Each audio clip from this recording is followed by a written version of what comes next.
The movie opens with a long line of parents queuing up to register for Choi Kai-yeol's intensive cram school. Choi Kai-yeol is a famous high school teacher.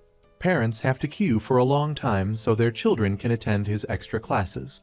Choi Kai-yeol spends his days either teaching these supplementary lessons or teaching at school. He finally finishes filming a commercial, only to have the director request an extra 10 minutes of reshooting because one movement wasn't visually appealing. Upon hearing this, he immediately becomes enraged, because his time is extremely valuable. Between in-person classes, online classes, publications, and added value, I generate the equivalent of 1 trillion won for the economy every year. So, how much are 10 minutes worth? If you take 1 trillion won and divide it by 365 days, that's 2.7 billion won per day. 1 hour is over 100 million. Therefore, 10 minutes of my time is worth 17 million won. Transfer me 17 million won. I hate working for free, Choi Kai-yeol angrily declares. Today is the June midterm mock exam. Tens of thousands of students are waiting for the live stream analysis of the test. So, I don't have time for pointless things. With just a glance at the exam paper, the difficult math problem is immediately solved. It seems the upcoming live stream will be relatively easy. At this moment, his assistant calls, informing him that his competitor has already started live streaming the solutions.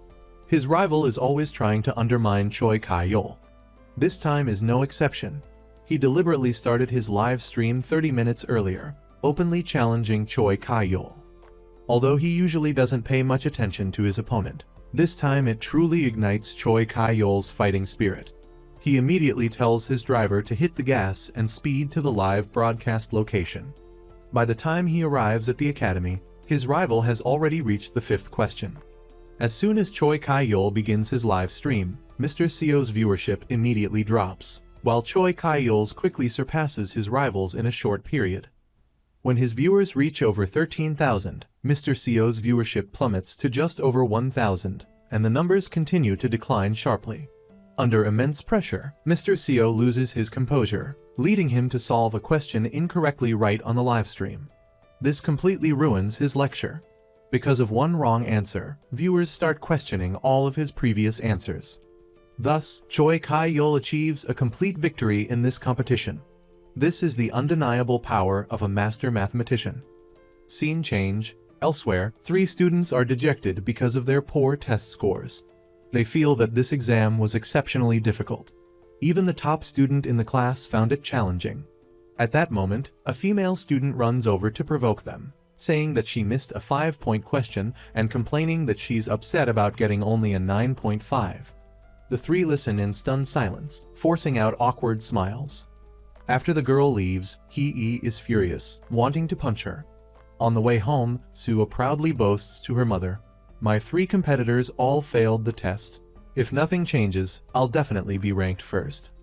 Her mother beams with joy, but also delivers some bad news. They didn't get a front row seat for Mr. Choi's class. Sue immediately flies into a rage, yelling at her mother, "Are you crazy? How can I see him from the back?" It turns out that Sue's excellent grades are due to her attending Choi Kai-yeol's academy. Meanwhile, after the mock exam, Hee also realizes the importance of supplementary lessons. So, after school, she discreetly picks up Choi Kai-yeol's advertisement poster to look at it. Choi Kai-yeol is exhibiting strange behavior. He suddenly experiences pregnancy-like symptoms because of a new female student who arrived today. After eating a hamburger, Kai-yeol rushes to the bathroom to vomit profusely. His assistant outside continuously checks on him, suggesting he buy a pregnancy test. One would think he has morning sickness. Exhausted, Kai-yeol replies, "I'm just a little tired, I can't eat anything. It wasn't this bad 3 years ago." It turns out that the pressure of his work has caused Kai-yeol to develop a condition. Whenever he's stressed or tired, he loses his appetite. The root of this problem lies with the female students in his classes. Kai-yeol is not only handsome, but also a top-tier math teacher. How could teenage girls resist such an appealing combination? Every time class ends, hordes of female students surround him, not only giving him gifts, but also trying to hug him. Over time, this attention has become incredibly stressful for Kai-yeol. One particularly obsessive student, a true nightmare for him, is especially relentless. "So cute. Teacher, did you think that would make me give up?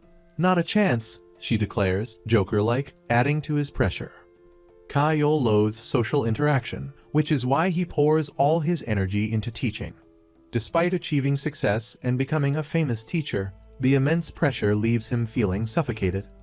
After a tiring day, he returns home and hears a strange noise, but dismisses it. However, as he opens the door, a female student bursts in, running into his house uninvited. This student is the nightmare of his life. This action pushes Kyle to his limit. He angrily grabs her and throws her out of the house. As he's about to shove her into a taxi, she suddenly says, "I want to hug you." Meanwhile, Hee-Ee's family store is about to close. Hee-Ee is about to talk to her aunt about cram school when her uncle, Nam Yi-woo, starts acting strangely. After taking his temperature, they discover he has a high fever. They immediately rush him to the hospital. It turns out Hee-Ee's uncle has congenital heart disease. When he has a fever, it can lead to infective endocarditis, requiring hospitalization for observation. A single day of hospital fees and medication costs 380,000 won, requiring them to swipe 3 bank cards to pay. It's clear that their family is not well off. Understanding the situation, Hee-Ee abandons the idea of attending cram school. That evening, she quietly throws the advertisement poster in the trash, deciding to study for the university entrance exam on her own. The next morning, Kyle wakes up and checks the news, discovering that he and the female student from the previous night are on the front page. A renowned educator, he is now embroiled in a scandal with a student. While his management team tries to control the damage, the student posts online, confirming, "I'm really dating Choi Kyle. Please let us continue our love. No matter what others think, our love is the best." After reading the post, Kyle faints on the spot. Soon after, his students receive a notification that his classes are cancelled. The parents are frantic, not because they care who Kyle is dating, but because this will affect their children's academic performance. Meanwhile, Kyle is receiving intravenous fluids in the hospital. The doctor tells him he is severely malnourished. It's unexpected that such a celebrated teacher is so frail. If this gets out, he'll surely be ridiculed. To address his eating disorder, his assistant decides to find ways to help him eat more. This decision inadvertently sets the stage for future complications. Later, after being discharged from the hospital, his assistant goes to retrieve the car. While waiting, Kyle hears the click of a camera nearby. He wonders what's worth photographing. Turning his head and seeing the sign for the urology department, Kyle is speechless. He anticipates another unpleasant story about himself being fabricated. He immediately demands to check the person's phone. The man refuses to let go. As they struggle, Nam Hee-seon arrives on the scene. Assuming they took the photos from the previous night, she angrily yells and pushes Hee-seon, causing him to fall to the ground. Sensing trouble, Kyle quickly gets up and runs. Hee-seon chases after him. After running for a while, Kyle starts to tire. Seeing his pursuer closing in, he cleverly uses the principle of inertia to lose Hee-seon and takes the opportunity to run into a building. Hiding in the restroom, he fears the person will dare to follow him inside.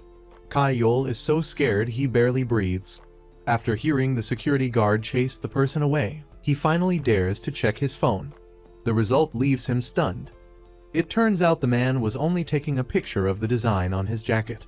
This time, things are really messed up. Not only did he misunderstand the situation, but the incident was also captured by multiple people. When he emerges, he finds Hee-seon still waiting. He unexpectedly throws his phone to her, but she misses catching it, causing the phone to fall and crack the screen. Kyle seizes this opportunity to escape and find his assistant. The broken phone deeply upsets Hee-seon's younger brother, who refuses to take his medication. She promises to get it fixed for him, even though they have no money. Meanwhile, Kyle's assistant visits Hee-seon's restaurant. Sue has been trying hard to help Choi Kyle eat something. That evening, when Kyle tries the food the assistant bought from Hee-Ee's place, he's surprised to find he can eat it. Separately, Hee-Ee musters the courage to tell Hee-seon about her desire to attend Choi Kyle's cram school. Kyle was once very poor. He often drank water instead of eating proper meals. Every day at 10 p.m., he would happily run to a small restaurant. because it was the end of the day. The food wasn't as fresh and therefore sold at the cheapest price. This was often Kai-Yol's only meal of the day. The kind restaurant owner not only let Kai-Yol eat cheaply but also gave him portions meant for 2 people. However, as Kai-Yol is enjoying his meal, a phone call shatters this moment of happiness. His only remaining family member had passed away a few days prior. His father, while collecting scrap metal, had suffered an accident. Not wanting to incur medical expenses, he insisted he was fine. Ultimately, he died from internal injuries. Grief-stricken, Kai-Yol decides to leave this place of sorrow. As he prepares to depart, the restaurant owner calls him back and invites him in for one last, satisfying meal. As he's eating, Hee-Seon returns. Thanks to her exceptional skills, she has helped the national team win first place. Upon arriving home, she helps her mother clean the restaurant.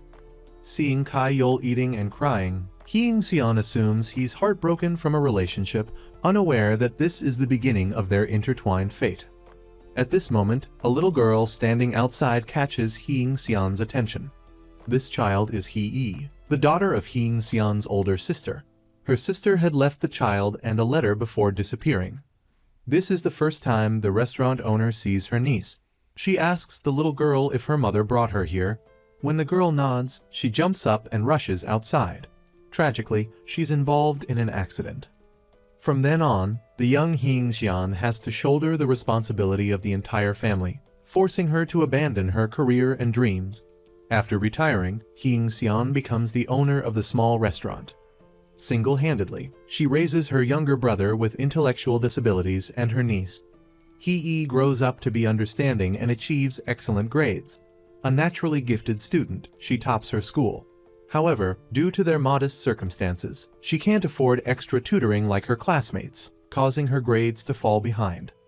Hee, with her stubborn personality, doesn't want to burden her mother.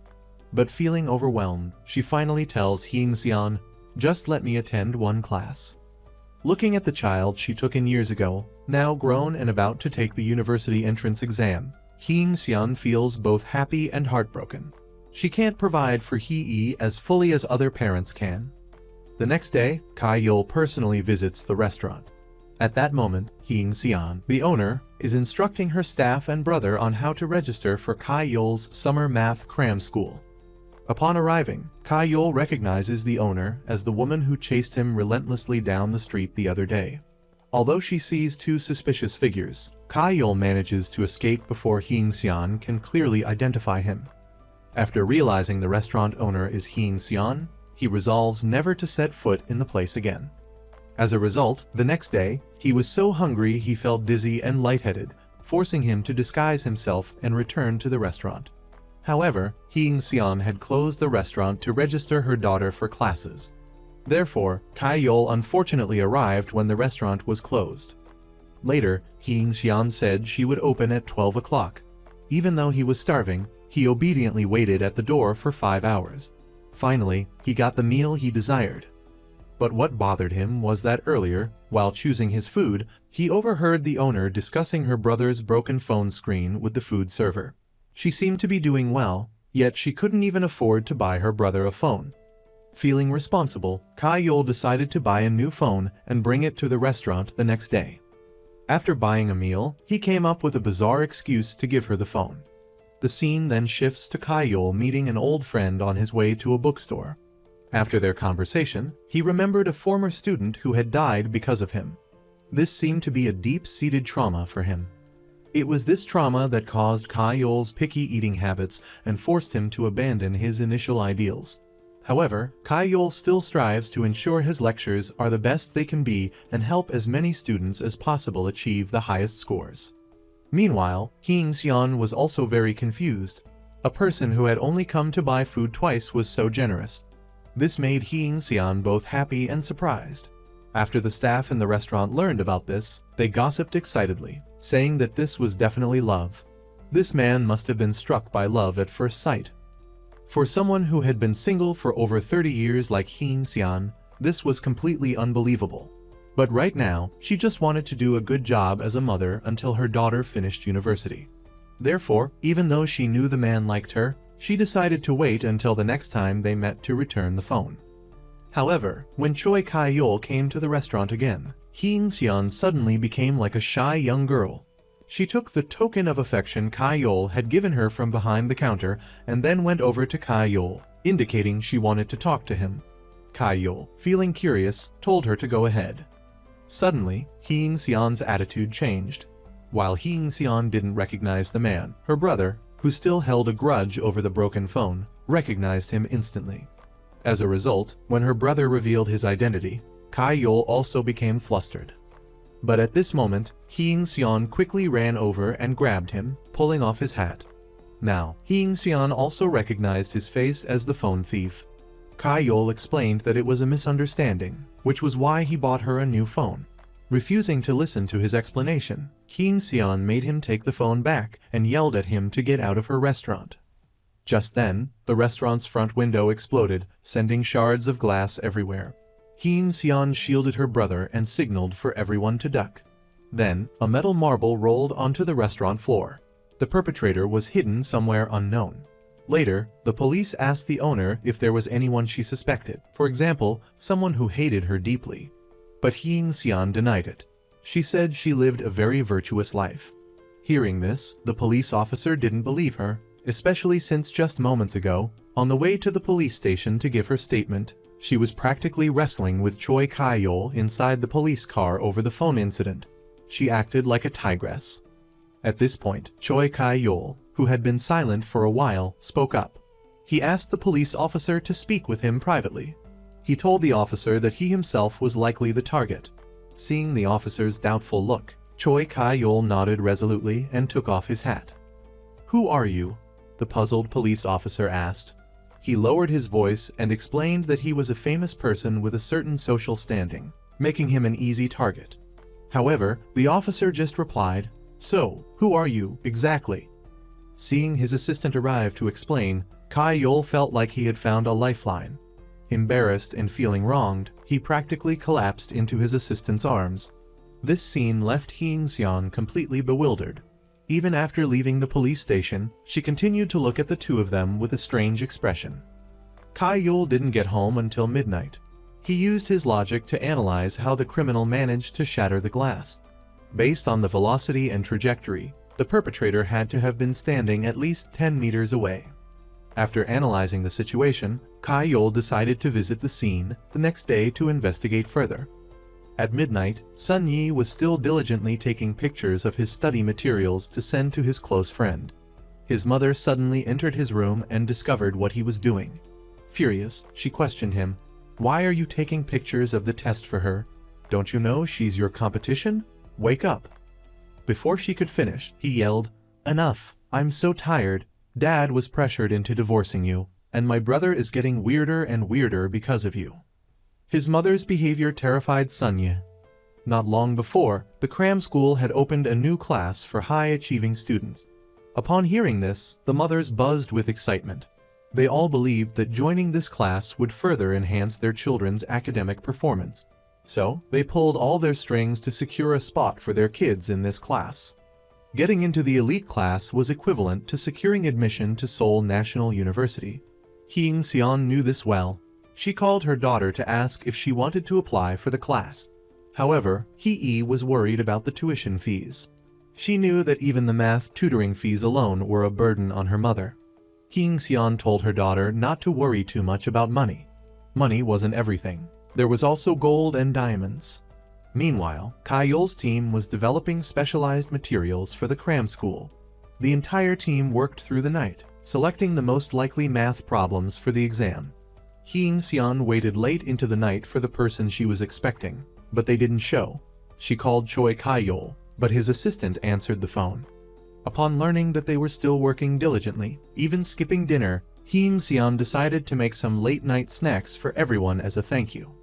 Choi Kai-yol's good intentions backfired spectacularly. When Hee-seon arrived at the office with bags of food, Kai-yol scolded his staff. "Who allowed a parent into the research room? What if the test questions are leaked? Can you take responsibility for that?" He then ordered the food to be taken out immediately. Oh my god, I'm so furious." Hee-seon returned to her restaurant fuming, ranting about Kai-yol. But to avoid wasting food, Hee-seon with her bottomless stomach and the enthusiastic help of her best friend and brother, devoured everything. The next day, as Sun Yi was getting ready for school, he went to greet his mother. He froze for about 5 seconds when he saw her lying motionless in bed. He was worried when Sun Yi didn't show up for class. Fortunately, Sun Yi's mother was rushed to the hospital in time and avoided a trip to the underworld. However, the entrance exam for the cram school's elite class was about to begin. Parents also had to attend a workshop. Not wanting her daughter to be embarrassed, Hyung-seon wore a classic suit. She planned to attend the cram school meeting after delivering her last order. At that moment, Choi Ka-yeol was stuck in traffic. Not wanting to miss the parent meeting, Ka-yeol pulled over. He then ran towards the cram school. As he ran, he bumped into Hyung-seon, who was speeding along on her scooter. After some teasing from her, Ka-yeol finally relented. He reluctantly climbed onto Hyung-seon's scooter. They both arrived quickly. At the cram school, inside the examination hall, Hee anxiously called Sun Yi. The exam was about to begin, but Sun Yi wouldn't make it in time. To help her friend, Hee devised a sneaky plan. She pretended to have lost her phone to stall for time. They found the phone only after Sun Yi arrived just in time for the exam. "Thank you," Hee said. "Good luck." Soon, the results of the elite class entrance exam were released. Only 7 students were accepted. Suo was overjoyed to learn she was one of the chosen few. However, her expression changed when she found out that Hee and Sun Yi had also been accepted. Sue, initially thrilled that her 2 juniors had made it into the elite class, accidentally pushed Hee down the stairs during a playful moment. Fortunately, Hee was caught by a handsome boy. "Hey, how long are you planning to stay like this?" the handsome boy asked. Sun Yi then recognized him as their classmate, the owner of the empty seat in their class, and a member of the ice hockey team. This boy had also caught Hee's attention. Not because he was handsome, but because he had caught her with his foot. Yes, you read that right. He'd used his foot to stop her fall from behind. Now, Hee was struggling to brush off the imprint of his shoe from her shirt. That evening, Hyung-seon closed up her restaurant and decided to celebrate her daughter's success with her best friend over drinks. She was incredibly proud of her daughter, feeling as elated as when she led her handball team to victory. Since retiring, Hyung-seon had never felt so happy and fulfilled. After much talking and celebrating, Hyung-seon became completely drunk. After a long, grueling day working for Ka-yeol, he dragged himself to the restaurant only to find it closed. He figured Hyung-seon must be out celebrating her daughter's excellent results. He decided to wander around. Meanwhile, Hyung-seon was clinging to her best friend, reminiscing about the past. Her eyes narrowed, and she stumbled towards Ka-yeol, exclaiming, "Isn't this the high and mighty Mr. Choi from the cram school? Mr. Choi Ka-yeol? Thank you so very much." One day, Hee suddenly announced to Hyung-seon, "From now on, I'm going to work my butt off, literally, and study like crazy. I'm going to get the top score in the National College entrance exam." Hyung-seon laughed, thinking her daughter was joking. But Hee insisted, "I'm serious, Mom. I want to test my limits and see what I'm capable of. Then I'll be on TV, and you can be proud of me." Little did they know, she would actually do it. Hee, with her outstanding performance, secured a spot in the class for the most exceptional students. This class selected only 7 top students for intensive coaching. Getting into this class was synonymous with having one foot in the prestigious Seoul National University. Upon hearing about her daughter's acceptance into the elite cram school class, Hyung-seon was ecstatic. She cooked a delicious meal, intending to thank the dear sister who had tutored her daughter. After receiving Hyung-seon's message, Ka-yeol was also thrilled. The coffee his assistant brought him at this point seemed insignificant. That evening, when Ka-yeol arrived at Hyung-seon's restaurant to enjoy a meal, he found her completely preoccupied and rushing off to his cram school. Ka-yeol was bewildered, unsure what was happening. Just then, Ka-yeol received a call from his assistant. The assistant informed him that the elite class roster had changed faster than a cheating ex's affections. Hee, who had been accepted into the elite class, had been removed from the list by the director. Upon hearing this, Hyung-seon rushed to the academy to demand an explanation. She had received confirmation of Hee's acceptance just the day before and had even attended the parent meeting for the elite class. Why was Hee's name now removed? The receptionist, twisting the truth, stammered. The elite class is accessed by all teachers. Therefore, only students registered for all subjects can join. Furious, Xian questioned. What kind of ridiculous rule is that? Why wasn't this mentioned from the beginning, you devils? But the receptionist continued to argue, leaving Xian speechless. After learning about Hee's removal from the elite class, Kai-yul immediately confronted the director. Kai-yul declared he wouldn't teach the elite class if the two students were unfairly excluded. This worried the director immensely, as Kai-yul was the face of the academy. All the parents enrolled their children there solely because of him. As suspected, there was foul play involved. The day before, an influential parent, after learning their son hadn't been accepted into the elite class, had called Sue's mother, the president of the Elite Class Parents Association. Sue's mother, knowing her daughter's dislike for Hee, conspired with other parents to have Hee expelled from the elite class. During the first elite class session, the boy who replaced Hee acted arrogant, rebellious, and disrespectful towards the teacher. Consequently, Kai-yul expelled him from the class. The boy, furious, badmouthed and cursed Kai-yul to his friends and even threatened to expose him online. On his way home, the boy was shot with a metal marble. Meanwhile, Xian hadn't given up. She tried every means to meet with the director, but he kept dodging her. Left with no other option, Xian resorted to using a loudspeaker outside the academy, demanding the director show himself. The director instructed the security to report Xian for harassment and causing a disturbance. He even threatened to expel Hee because of her mother's actions. However, Kai-yul overheard this conversation. He thought Xian was being impulsive, but what else could she do? Her daughter was being treated unfairly. He asked her what she planned to do. Even Choi Kai-yul felt powerless in this situation. During the last class, Sua and a few other students confronted him, accusing him of abandoning the entire class for one student. Looking at the students before him, Kai-yul ultimately couldn't bring himself to abandon them. Since his conversation with Xian, Kai-yul hadn't been able to eat a single grain of rice. For days, he'd only consumed coffee to stay awake.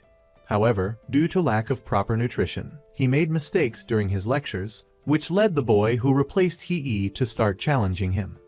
"This class is terrible," the boy complained. "What the hell are you teaching? Don't you understand you're teaching everything wrong? All wrong?" Perhaps he had expected too much, only to be deeply disappointed. Faced with such disruptive behavior, Kai-yul expelled him from the class once again. Because he couldn't eat at Xian's restaurant, Kai-yul's health was deteriorating, and his mental state was becoming more fragile. The doctors said he was suffering from psychological distress because he was facing an injustice but couldn't do anything about it. The guilt was making it impossible for him to eat. Xian was also looking at a picture of Choi Kai-yul. She had been feeling guilty for the past few days but couldn't do anything else. That evening, Choi Kai-yul went to Xian's restaurant. He said, "Xian, let Hee continue studying." Xian didn't understand what Kai-yul was talking about, so she asked, "Does that mean my daughter can go back to the academy?" Kai-yul immediately denied it.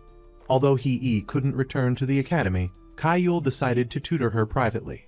In other words, from now on, he would be Hee's tutor. Naturally, Kai-yul had a condition. He demanded that Xian provide him with 3 meals a day. After his classes at the academy, he would go to Xian's house to tutor Hee. He wouldn't charge her for the tutoring. Instead, Xian would be responsible for his daily meals. Of course, he would still pay her for the meals as usual. At that moment, the student who had been kicked out of class was gossiping and badmouthing Kai-yul to his friends. His friends wondered why he hated the teacher so much and didn't just quit the academy. But the boy said his mother would never let him quit. He claimed his mother was the second scariest person, implying no one dared to be the first. His idle chatter was overheard by a mysterious figure. As the boy left the convenience store and headed home, the mysterious person shot him with a marble. He ran in terror, further and further, finally stopping in a deserted hallway. Then a loud noise rang out, and the boy lay motionless in a pool of blood, next to a steel marble and a poster of Choi Kai-yul. That night, before going to bed, Hee whined and asked to sleep with her mother. It had been a long time since they had slept together. Tonight, even though they weren't watching a horror movie, she still couldn't sleep. Hee still couldn't believe that Mr. Choi, so high and mighty, would come to her house to tutor her. Hee innocently asked if her mother had borrowed money at high interest to pay for the tutoring, or if she had mortgaged the house to pay for her education. Hee-seon proudly said of course not. Mr. Choi was tutoring Hee on the condition that Hee-seon sell him meals. Because Kai-yeol was a picky eater, he always had trouble finding food he liked. Although Hee-seon kept saying it was a mutually beneficial agreement, Hee still couldn't believe her ears. She thought it was just a dream. Perhaps luck had finally smiled upon her. Hee talked and talked until Hee-seon fell asleep without realizing it. Understanding, Hee gently covered her mother with a blanket. Choi Kai-yeol was reproaching himself for his impulsiveness in coming up with the tutoring idea. However, he also felt much more at ease. He told himself, well, Hee gets to study, and I get to eat well, so it's a win-win situation. Consider the biggest problem solved. Kai-yeol jumped into bed and closed his eyes. While he was sleeping, his assistant called to inform him that a murder had occurred near the academy. The next day, when Kai-yeol arrived at the academy, it was cordoned off by the police. The victim was the rebellious student from the day before. Everyone assumed he had jumped from the building due to the immense academic pressure. No one knew that his death was caused by a mysterious person. Sun Yi's parents were having dinner with some influential people. They were laughing and chatting happily, everyone praising Sun Yi's parents for their good fortune in having two such talented sons. Their eldest son was studying abroad at Columbia University, and their youngest was in the elite class. No one knew that Seo Jin-woo's older brother wasn't actually studying at Columbia. He was the murderer who used steel marbles to kill people. That evening, the parents of the elite class were drinking coffee and buzzing about the case. Many parents feared for their children's safety, but Sue-A's mother thought they shouldn't withdraw their children from the academy at this time. Sooner or later, the students would find out about it. But if the class disbanded, their children would have to stay home, not go to class, and wouldn't be able to focus on their studies, which would be even more frightening. Seo Jin-woo's mother strongly agreed with this opinion. When Choi Kai-yeol asked his assistant to announce the cancellation of all classes so the children could go home, he received a notification from the principal. The principal said that the parents wanted classes to continue as usual because their children were about to face a crucial exam, one that would determine whether they could go to university. Kai-yeol was surprised and turned to ask his assistant if she wanted to resign. The assistant calmly replied, "No need to follow the majority opinion." Kai-yeol continued with his class. Meanwhile, Hee-seon's best friend was criticizing the parents for being so cold and heartless. A student had just died due to exam pressure, and yet they were still sending their children to school. How could the students focus on their studies when their classmate had just passed away? Hee-seon was also worried that Kai-yeol would be affected by this, so she immediately sent him a message to check on him.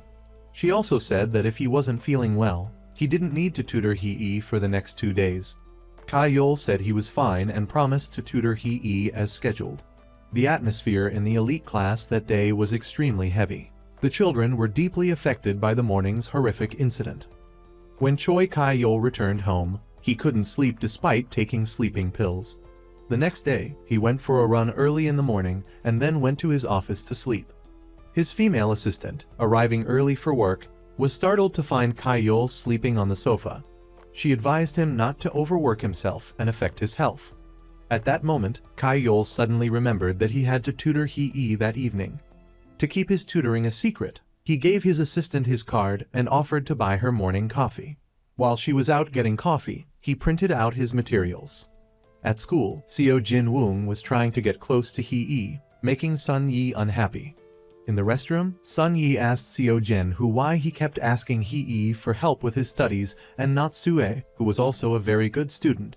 Seo Jin-woo suggested that Seo Jin-woo had feelings for Hee. Seo Jin-woo didn't hesitate to admit it. Seeing this, Seo Jin-woo staked his claim on her. At the police station, a police officer was questioning his superior about why the case was closed so hastily, when there were still so many unanswered questions. There were clearly injuries on the victim's body, yet the police ruled it a suicide. The superior calmly explained that the victim's grandfather was a member of the National Assembly, and he had ordered the case to be closed as quickly as possible. The police couldn't do anything but help him cover it up. But the young police officer refused to give up. He had found some important clues. Late at night, Choi Kai-yul stealthily arrived at Hee-ee's house for her private tutoring session. However, her mother's excessive enthusiasm kept interrupting the lesson. Finally, Kai-yul couldn't take it anymore and asked Hee-seon if she knew his nickname. Hee-seon had no idea and turned to Hee-ee for help, but she didn't know either. Kai-yul then proudly declared that his nickname was the Trillion Won Man. He had such a pompous nickname because he generated 1 trillion won in economic value every year. Yet since he had stepped foot in her house, Hee-seon's enthusiasm and clueless questions had cost him over 100 million won. Hee-seon was about to retort, but seeing her daughter's warning look, she quietly left. Before they started the lesson, Hee-ee wondered why Kai-yul, who supposedly earned over 100 million won per hour, would agree to tutor her for free. Even though her mother would cook him delicious meals, her mother's food wasn't worth that much. Kai-yul praised her quick calculations and assured her she would make rapid progress. His words filled Hee-ee with enthusiasm. After more than an hour of diligent and focused studying, the lesson ended. As Kai-yul was leaving, Hee-seon was preparing his lunch. Kai-yul reminded Hee-ee to pick up the chicken so they could have their chicken day that evening. He remarked that Hee-seon was a strange mother, celebrating Chicken Day with her daughter when she was about to take the university entrance exam. He scolded Hee-seon for distracting her daughter and preventing her from focusing on her studies. Then, Kai-yul added, "Even though I'm tutoring Hee-ee, we're not close, so it's best to maintain a certain distance." That evening, while watching a movie, Hee-seon suddenly asked Hee-ee if Chicken Day was affecting her studies. Hee-ee replied that it wasn't. Even though studying was hard, she needed time to relax. At that moment, Kai-yul was sitting in his car, eating and scrolling through his phone, when he saw a student's post with a picture of him lecturing in the classroom. Kai-yul clicked on the post to see it.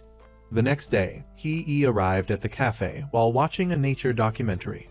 Upon entering, he noticed that the girl who usually made his pastries wasn't working. It turned out she had switched from the afternoon shift to the evening shift. He only liked the pastries she made, so he decided to return that evening. That evening, he ordered his usual coffee and a pastry made by the same employee. She glanced awkwardly at her boyfriend. After finishing the order, she gave him the coffee and pastry. Everything proceeded normally until he accidentally spilled coffee on her hand. He immediately reached out to wipe it off. Seeing this, her boyfriend grabbed Kai-yul by the collar, and Hee-ee questioned why he always ordered pastries and coffee during her girlfriend's shift. Just as Kai-yul finished tutoring Hee-ee and was preparing to go home, Hee-seon received a call from the police. Her brother had been arrested because of the earlier incident. She rushed out of the house, but ironically, her car ran out of gas. What bad luck. Having no other option, Kai-yul drove Hee-seon and Hee-ee to the police station. On the way, seeing Hee-seon's panicked state, Kai-yul became a little worried. As soon as they got out of the car, Hee-seon rushed inside. Her brother, locked up, was repeatedly banging his head against the wall. Hee-seon comforted him. "Don't worry, I'll take care of everything." Kai-yul realized Hee-seon had left her phone in the car, so he went back inside to give it to her. Just then, he saw Hee-seon apologizing profusely to the girl. Seeing Hee-seon so worried that her shoes were mismatched, and her apology so sincere, the girl softened and forgave them, but on one condition: the clumsy guy would never come to their cafe again. After Kai-yul drove Hee-seon and her family home, she thanked him for his help. Back at the police station, the young officer noticed that on the night of the murder, while running away, the student kept running into blind spots. However, in the captured camera footage, he noticed something moving very fast, chasing close behind the boy. After taking her brother home, Hee-seon went to buy him peanuts. On her way back, Hee-ee called to tell her that her uncle was asleep. Hee-seon went to a convenience store to eat peanuts and drink some alcohol. Kai-yul happened to pass by and saw her. Seeing two young men nearby, he became a little worried about her. Kai-yul turned off his car, got out, took the drink from Hee-seon's hand, and told her to go home. But Hee-seon was extremely frugal. She considered wasting alcohol a sin, so she insisted on finishing her drink before leaving. He was exasperated with her. Kai-yul resigned himself to sitting down and drinking with her. Unexpectedly, he was the one who passed out first. Hee-seon had no choice but to carry him back to her house. The next morning, Hee-seon's family stared helplessly at the drunken man sleeping on their sofa. Kai-yul woke up. Opening his eyes, he was surprised, bewildered, and dumbfounded to find himself there. He scrambled up from the sofa, looking at the three of them with a dazed expression. His mind raced with 100,000 questions. Hello, who am I? Where am I? What happened last night? Early in the morning, on her way to work, the assistant was very surprised to see Choi Kai-yul's car parked on the side of the road. He confirmed that Hee-seon's restaurant wasn't open yet. After confirming that Hee-seon hadn't taken advantage of him, and that his clothes had been changed by her brother, a disheveled Choi Kai-yul slipped on his shoes and ran out. Hee-seon noticed he had forgotten his belt and ran after him. At that very moment, the four of them met on the street, a situation difficult to explain. They stared at each other without blinking. Choi Kai-yul realized his long-held reputation for propriety was irrevocably tarnished. While cooking, Hee-seon tried to explain to her best friend that there was nothing romantic going on between her and Kai-yul. Her friend was still angry that Hee-seon had hidden the fact that Kai-yul was tutoring Hee. The male assistant also found it absurd. Breaking his principles just for a lunchbox wasn't like Kai-yul at all. He could have just eaten somewhere else.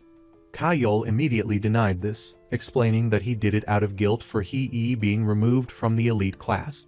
He believed it was a way to address both Hee's education and his picky eating habits, killing two birds with one stone. Having exhausted all arguments without convincing Choi Kai-yul, the assistant gave up. At that moment, the press reported that the student jumped from the building because of Kai-yul, claiming they had argued before the incident. They also brought up the incident from 16 years ago, when he was involved in a scandal with a female student, supposedly driving her to sell salt. Choi Kai-yul asked Director Jai to have someone find a way to remove all the online posts. Hee-seon was also trying everything to talk to her best friend. Her friend was very angry because Hee-seon had hidden the fact that Kai-yul was Hee's tutor. Kai-yul was also reinvestigating the past case. He went to his former colleague to ask about it. He also didn't forget to inquire about the well-being of the girl's family. His colleague said that after losing her daughter, the girl's mother almost went insane from grief and eventually passed away. At that time, the girl's younger brother was even prosecuted for matricide. Fortunately, he was ultimately acquitted and released. Choi Kai-yul remembered the girl from back then. While he was tutoring her, she told him that her mother had given her a set of practice questions the day before. After the exam, the girl realized the questions in the practice set were identical to the questions on the actual exam. Unable to accept this, Kai-yul directly confronted the principal. The principal stubbornly denied it, so Kai-yul decided to resign. Afterward, unable to bear the pressure from her family, the girl committed suicide. When Kai-yul went to her funeral, her younger brother gave him a pen, but he said that the pen was his gift to her, so it belonged to her.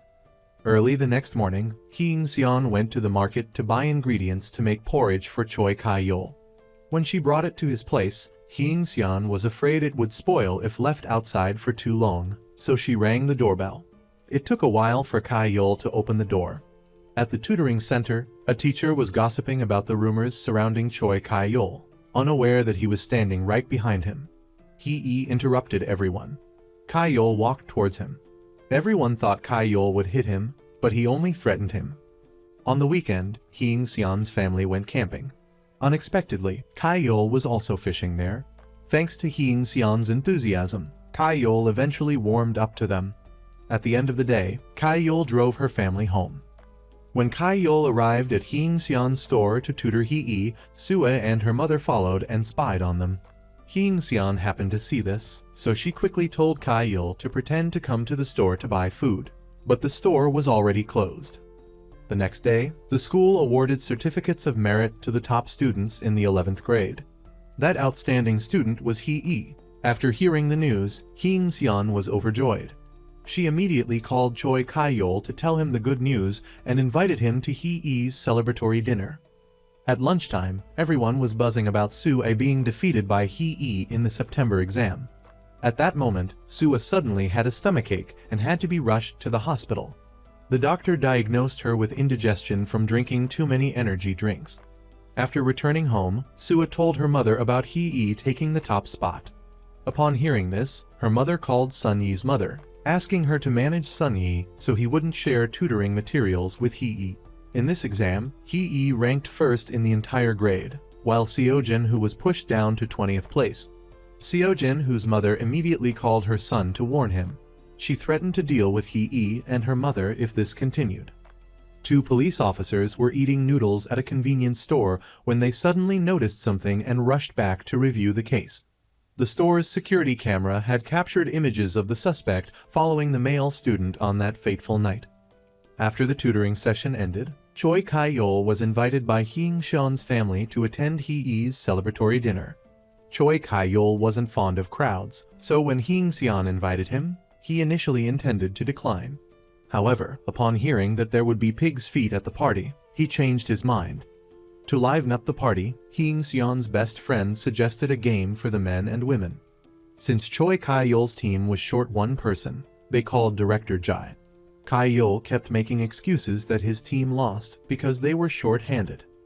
Unconvinced, Kai-yeol challenged them to another game, but the results weren't much better. While playing, Kai-yeol happened to see Hee Seon laughing happily, and his heart skipped a beat. Distracted by her, Kai-yeol lost his focus, tripped, and dislocated his arm. Back at home, Choi Kai-yeol still couldn't forget her smile. It even appeared in his dreams. The next morning, Choi Kai-yeol went to see his therapist. He poured out his heart to the doctor and asked what was wrong with him. After listening to his extensive rambling, the therapist told Kai-yeol that he was experiencing a secret crush. The therapist advised him to broaden his social circle and find another woman to distract his feelings, assuring him that things would then get better. Kai-yeol immediately sought out Director Jai, asking her to set him up with one of her juniors. Time flew by, and the blind date arrived. The woman was quite humorous and fairly aligned with Kai-yeol's taste, so he asked her out for drinks. That night, after finishing his tutoring session, Choi Kai-yeol went outside and unintentionally caught Hee Seon's affectionate smile. Fearing he wouldn't be able to control his emotions, Kai-yeol abruptly left, forgetting even his dinner. Hee Seon rushed after him, handing him a bag of food. Seeing his hand was still injured, she felt very guilty. Hee Seon promised to take Kai-yeol to the clinic she'd frequented since her handball days. Back home, Kai-yeol stood in front of the mirror, admiring his own handsomeness. Damn, I'm good looking, he thought. Rummaging through his wardrobe, he felt like he had nothing to wear. But then Kai-yeol realized it was just a trip to the clinic. He didn't need to dress up. The next day, he sported a jeans and t-shirt combo, thinking he looked quite presentable. However, upon arriving at the academy, his students criticized his fashion sense, saying his outfit looked like pajamas. Kai-yeol felt quite disappointed in his style. Kai-yeol was about to drive to Hee's house for tutoring but forgot his materials. His assistant rushed over to deliver them. As they spoke, the mysterious man eavesdropped, learning that Choi Kai-yeol was tutoring privately. According to the academy's rules, teachers weren't allowed to do outside tutoring. He planned to use this to bring Kai-yeol down. After being mocked by his students for his unfashionable clothes, Kai-yeol rushed home to change before going to Hee Seon's house for the tutoring session. Seeing the teacher dressed smartly, Hee told her mother to change into something nice before going to the clinic. After hearing what the police and the principal said, Sun Yi's mother searched her son's room and discovered the metal ball. Seeing Sun Yi, she immediately questioned him. During the argument, he accidentally pushed his mother down. At the clinic, the doctor scolded Kai-yeol for neglecting his health, leaving his body weak. The doctor insisted he get regular acupuncture treatments. Kai-yeol was terrified of needles, so upon hearing the word acupuncture, he fearfully grabbed Hee Seon's hand. After the treatment, they went to eat at a restaurant that used to belong to Hee Seon's mother. Just then, something clicked for Kai-yeol. The owner brought out food for them. At that moment, memories flooded back. The tables, chairs, and even the kitchen's position were exactly the same. Choi Kai-yeol remembered the kind restaurant owner who had given him free meals and numerous meal tickets. When he ran out of tickets, he didn't dare enter the restaurant, but the owner scolded him and pulled him inside. Back then, Hyung-seon would come home from school and help her mother serve him food. Seeing him crying while eating, she found it strange. Back in the present, Ka-yeol asked how Hyung-seon's mother had passed away. With tears in her eyes, Hyung-seon recounted how her healthy mother died in a car accident right in front of the restaurant. After her mother's death, Hyung-seon often skipped practice to visit the temple where her mother was laid to rest. Hearing this, Ka-yeol fell deep into thought. He hadn't realized the restaurant owner who had helped him for so long was Hyung-seon's mother. He felt even more indebted to her family. After their meal, they headed home. On their way to the car, Ka-yeol saw his old studio apartment where he had diligently studied. Despite his lack of money at the time, Hyung-seon's mother had warmly welcomed him and cooked him delicious meals. Seo-jin, whose mother used a spare key to sneak into her son's room and installed tracking software on his computer. The following day, Choi Ka-yeol and his assistant visited Hyung-seon's mother's grave at the temple. Ka-yeol said that thanks to her compassionate meals, he became the man he was today. Because of her help, he had overcome life's hardships and achieved success. That's why he was so drawn to Hyung-seon's cooking. He promised to repay her family's kindness. At the restaurant, Hyung-seon was worried about upcoming rent. As she was trying to save every penny, her landlord called to inform her that she no longer needed to worry about rent because the building had been sold. After the tutoring session ended, Choi Ka-yeol and his assistant rushed to his new building to install air conditioning. He instructed his assistant not to tell anyone that he had bought the building. Meanwhile, a mysterious man was calling his assistant, instructing him to publish an article slandering Choi Ka-yeol. Just then, Ka-yeol suddenly appeared.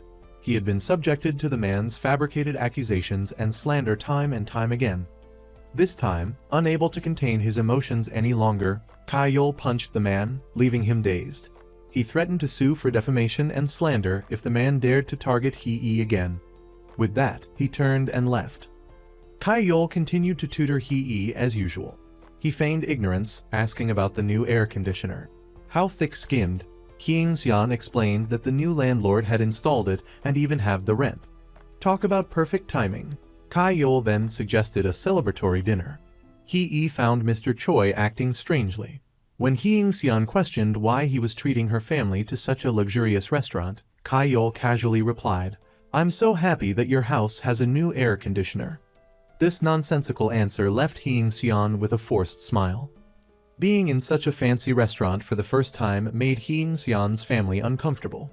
Seeing this, Ka-yeol intentionally asked the restaurant to serve a more familiar spread of food to put them at ease. Midst the merrymaking, Ka-yeol received a message from his blind date. She invited him to her piano recital.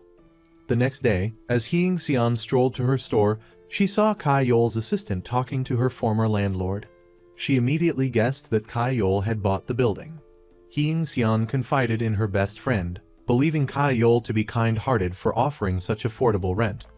Her friend, however, suspected Ka-yeol had feelings for Hyung-seon. Noting the warmth in his eyes when he looked at her and Hee, Hyung-seon felt conflicted, remembering the expensive dinner he had treated them to. She wondered if it was just pity. That day, the generous Mr. Choi treated the entire academy staff to a meal at Hyung-seon's restaurant. Everyone enjoyed the food and decided to order lunch from their daily. Just then, Ka-yeol's blind date arrived, buying food for everyone. This made him feel awkward. The staff buzzed with gossip, assuming the beautiful woman was his girlfriend, making Ka-yeol blush. She immediately asked why he hadn't replied to her messages. Despite learning he didn't reciprocate her feelings, she remained determined to pursue him, giving him another invitation to her recital. Ka-yeol felt uncomfortable but didn't know how to refuse. Meanwhile, Sua told her mother that the tutoring materials weren't from Sunyi. Hee's materials had handwritten notes from the teacher. Sua's mother suspected a relationship between Choi Ka-yeol and Hyung-seon. Back home, she asked her husband to hire a private investigator to follow Hee's family. After the tutoring session, Ka-yeol was invited to Hyung-seon's family's chicken day the next day. Hyung-seon suddenly blurted out angrily that he already had a date the piano recital with his girlfriend. Her overreaction made Ka-yeol feel something was off. The following evening, Choi Ka-yeol arrived at the recital with a bouquet. The woman was delighted to see him. During the performance, he received a text from Hee asking about a math equation. He called to guide her through it. Hee-seon, passing by, accidentally knocked over a bowl of porridge, burning Hee's hand. On the other end of the call, Ka-yeol overheard this and rushed to Hee-seon's restaurant. Hee-seon asked why he wasn't at the recital. Flustered, Ka-yeol claimed Hee needed help with her math. He then helped Hee-seon clean up, albeit clumsily. The private investigator captured this scene and sent the photos to Soo-ae's mother. Hee-seon stealthily watched Ka-yeol playing with her younger brother and helping her take out the trash. Suddenly, Hee-seon asked Ka-yeol why he was renting her a house at such a low price and also treating her family to a meal at an expensive restaurant. Ka-yeol, flustered and unsure how to respond, made a quick excuse and tried to slip away. Unsatisfied with his answer, Hee-seon was determined to pursue him and get to the bottom of it. Coincidentally, she stumbled upon the parents of the students in the elite class catching Ka-yeol tutoring Hee. Hee-seon quickly pulled Ka-yeol inside the house, causing him pain. Hee-seon wondered how everyone knew about this, as she hadn't told anyone.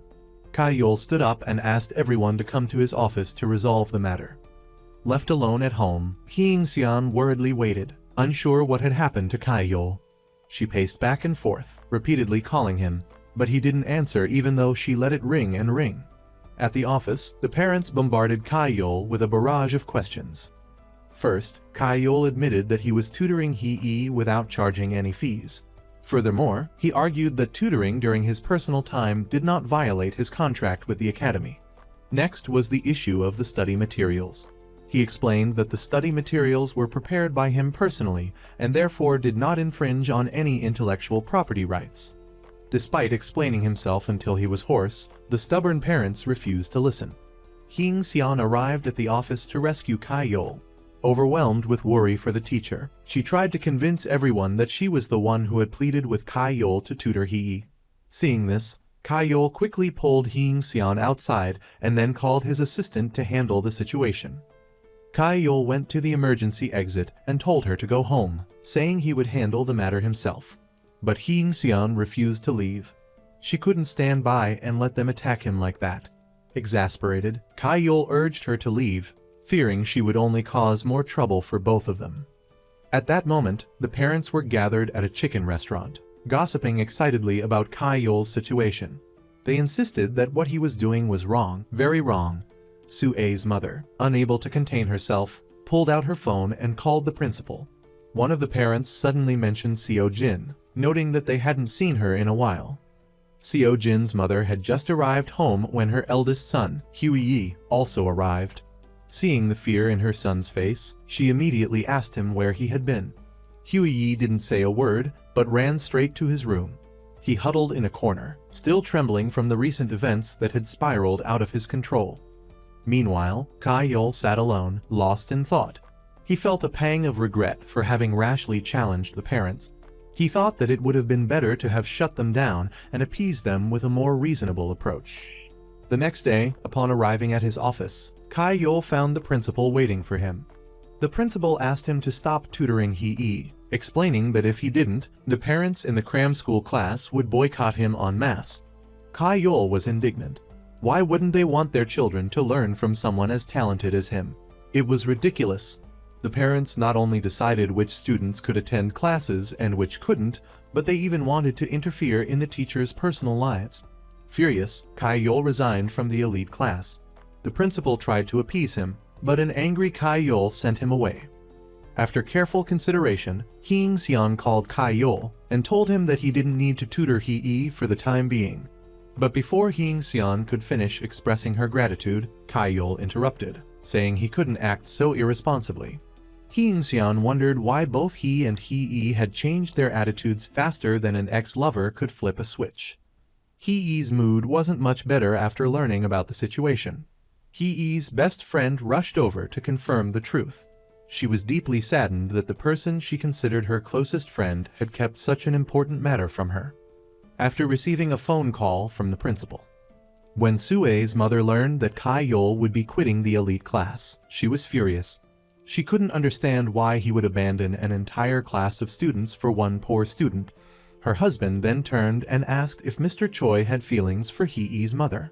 Hearing this, Soo-ae's mother fell into deep thought. The next day, she and several other parents decided to check the security camera footage of Ka-yeol's building. She was determined to uncover the truth about the relationship between Mr. Choi and Hee-seon's family. During tutoring, although Hee-ee felt awkward, she ventured to ask Ka-yeol about the previous day's events. However, during the lesson, Ka-yeol refused to answer any questions unrelated to mathematics, only addressing those pertaining to the subject. When Ka-yeol left, Hee-seon hurried after him, giving him a jar of tea she had brewed herself and mentioning that he had been up all night thinking about the situation. That evening, Soo-ae's mother discovered that Hee-ee's mother frequently visited Ka-yeol's apartment building. Using her online account, she posted fabricated information, falsely accusing Mr. Choi and Hee-ee's family of having an inappropriate relationship. She wrote as if Hee-seon had sold herself just so Hee-ee could receive tutoring. This news ignited the gossip-loving nature of netizens. Not stopping there, Soo-ae's mother also called for a boycott of Ka-yeol. Later that night, after Soo-ae's mother spread the rumors, the students in the class also started mocking Ka-yeol. They persistently asked questions like, "What kind of person do you like?" and "What's your type of woman?" Their tone was extremely disrespectful and rude. Upon learning about the situation, Hee-seon was both surprised and worried. She immediately called Ka-yeol, but he didn't answer. He was currently discussing with his assistant to find the most appropriate solution. Ka-yeol thought they needed to prevent the post from spreading further and delete all comments containing identifying hashtags as soon as possible. After discovering that Soo-ae's mother was the one who spread the ridiculous rumors, Hee-seon went to confront her. Hee-seon clarified that she was only delivering lunchboxes to Ka-yeol as a way of repaying him for tutoring Hee-ee. But Soo-ae's mother ignored her explanation and turned away. Just then, Hee-seon also received a call from Ka-yeol. He asked her not to do anything, fearing she would reveal her identity. But things didn't go according to plan. In front of the restaurant, a crazy person was live streaming. He said he would reveal the identity of the woman in question if his live stream reached 250,000 views. He then entered the restaurant and asked the owner if she was Ka-yeol's lover. Hee-seon's younger brother, unable to control himself, flew into a rage, which unintentionally became a source of amusement for the online community. During lunchtime, 3 students were watching the live stream when Hee-ee happened to walk by. They taunted Hee-ee's mother, calling her a seductress who preys on men. Seeing this, Hee-ee threw Soo-ae's lunchbox at one of them. He had intended to give them a morning workout they wouldn't forget, which resulted in all of them being summoned to the principal's office for a chat. Seeing Hee-ee crying alone on the soccer field, Dan-jae rushed over. By now, Dan-jae understood and empathized with Hee-ee's difficult situation. Dan-jae hoped that from now on, Hee-ee wouldn't keep any secrets from her. As the 2 girls were talking, Hee-seon called to inform them that Mr. Ju was in the hospital. At the hospital, Hee-ee confided in her mother. Feeling incredibly guilty, she wanted to publicly reveal that she wasn't Hee-seon's biological daughter. She wanted to clear her adoptive mother's name, but Hee-seon refused. Hee-ee blamed herself for being too selfish and not daring to reveal the truth. Yong-ju comforted Hee-ee, saying that she wasn't at fault in this situation. The adults were to blame. Ka-yeol also went to the hospital to visit Yi-woo. Seeing that Yi-woo was stable, he took Hee-seon out to eat. Worried about being seen and causing gossip, they decided to eat in the car. Exhausted, Hee-seon fell asleep without realizing it. Seeing this, Ka-yeol parked the car by the riverbank so she could sleep comfortably. He covered Hee-seon with his jacket and quietly watched her for a while. At that moment, Ka-yeol realized he had fallen for the owner of the lunchbox shop, Hee-seon. Upon returning to the academy, Ka-yeol decided to stop tutoring Hee-ee. He asked his assistant to send Hee-ee the materials so she could study independently and informed Hee-seon of his decision. Everything seemed to return to the way it was before they met. Ka-yeol continued teaching. Hee-seon remained busy selling lunchboxes, but both felt a sense of sadness. Worried about her daughter's upcoming senior year and college entrance exams, Hee-seon searched online for tutoring classes. She stumbled upon a college entrance exam conference. Without thinking twice, she immediately registered to attend. not noticing that the main speaker was Choi Kai-yol. When Hing Xian arrived at the conference, she recognized Kai-yol as the speaker from the poster. Throughout the session, Hing Xian felt embarrassed, unable to lift her head at the end of the meeting. However, during the conference, a parent stood up and asked about the rumors surrounding Mr. Choi's romantic involvement. Another parent criticized the woman in the rumors for riding her scooter and persistently pursuing Kai-yol just so her daughter could receive tutoring. Humiliated, Hing Xian, fearing she would burst into tears, quietly slipped out of the conference. But before she could leave, she heard Choi Kai-yol confess he was actually the one who had a one-sided love for that woman because she was so capable and kind. Hing Xian froze in shock. He said he was the one pursuing the woman in the rumors and asked everyone to stop attacking her. On the way home, Hing Xian felt uneasy. She repeatedly called Kai-yol, but he didn't answer. When Kai-yol arrived home, he received a text from Hing Xian asking him to meet her at an unfamiliar location. Upon arrival, he realized it was a karaoke bar. Kai-yol slowly entered, wondering why she had asked him to meet her there. Hing Xian casually explained that she was afraid of being seen without a car, so this was the most discreet place for her. They put coins into the machine, turned up the music, and then she asked, why did he do that? Was it because people were gossiping and disrespecting her? So he decided to take responsibility. Until now, she still wondered why Kai-yol had tutored Hee for free and now stood up for her in front of everyone. Hearing Hing Xian's questions, Kai-yol fell silent. Finally, he decided to confess he genuinely liked Hing Xian. Although he had tried many times to deny it, he couldn't. He loved her deeply. He knew it was wrong to love her because she was married, like a caged bird or a fish caught on a hook. Therefore, Kai-yol decided to leave, to give Hing Xian back her peaceful life. He walked away, leaving Hing Xian alone with a whirlwind of emotions. At the tutoring center, many parents called to withdraw their children from Kai-yol's classes. When Kai-yol arrived at his office, a group of students were standing outside, crying and protesting. Some were so distraught that they burned pictures of their idol. Kai-yol was also reprimanded by the principal, who gave him 2 weeks of leave to think things over. The principal was extremely distressed, with Mr. Choi causing a major incident on one hand, and Mr. Dai having been on unauthorized leave for an extended period on the other. A couple strolling along the riverbank stumbled upon a mysterious corpse. The police confirmed that the body was Mr. Riering, the academy's handyman. After the autopsy, they determined that he hadn't drowned, but had been struck by a metal ball. At the restaurant, Hing Xian became furious when she saw Yi Wu calling Kai-yol.